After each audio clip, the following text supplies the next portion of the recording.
Water cycle is the path that all water follows as it moves around the earth in different states. Liquid water is found in oceans, rivers, lakes, and even underground. This shows the continuous movement of water within the Earth's atmosphere. It is a complex system that includes many different processes. Liquid water evaporates into water vapor, condenses to form clouds, and participates back to Earth in the form of rain and snow. However, there are many human interventions that create a negative effect on the Earth's water cycle, also known as anthropogenic effects, which will be deeply discussed later on this video.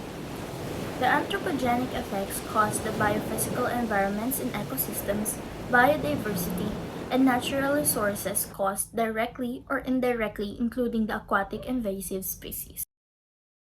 What does humans do that affects the water cycle? First is aquatic invasion, second is deforestation, third is irrigation, fourth is hydroelectricity, and lastly is greenhouse effects. Aquatic invasive species are fish, invertebrates, or plant species that have been introduced into a new environment away from their range. These species are heavily affected with the change of water cycle as by anthropogenic effects. Invasive species, which are non-native species that cause environmental or economic damages or human health impacts, also contribute to the ecosystem's changes. Next is deforestation. Deforestation affects the hydrological cycle or water cycle because normally when it rains, the trees absorbs the water and also releases water vapor when they transpire, which produces localized humidity. However, due to deforestation, more precipitation hits the ground.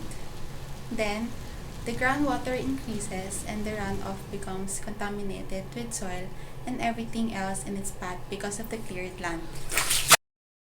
Gases that trap heat in the atmosphere are known as greenhouse gases. The major greenhouse gases are carbon dioxide, water vapor, methane, nitrous oxide, and fluorinated gases. Water vapor is made up of clouds that reflect sunlight and is also considered as a factor of keeping the earth warm.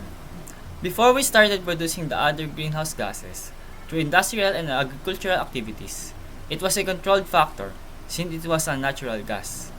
In an article, it was said that with water vapor quantity being affected by the other gases, producing too much of it would produce lower temperatures and a lower solar energy due to the reflection of the sunlight.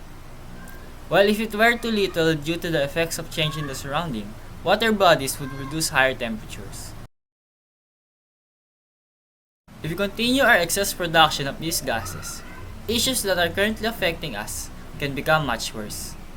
Few of the effects of greenhouse gases that we notice is that hurricanes are becoming stronger and more frequent.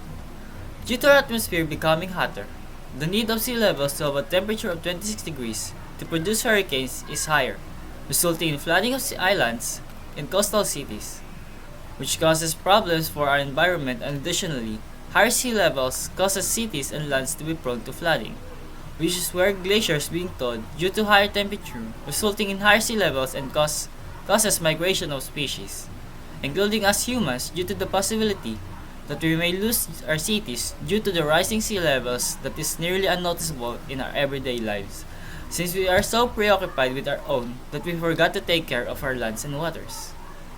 Human needs food to survive and gain energy, as well as plants need water to bear foods.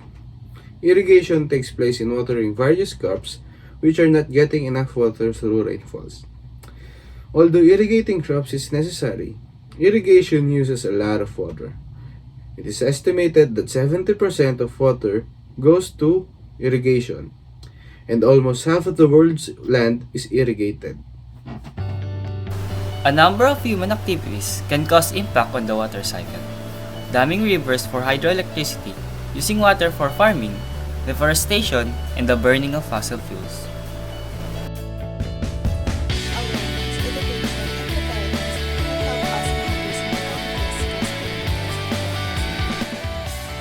We should take our action before it's too late. We are the ones who are benefiting from our environment, so we should not abuse it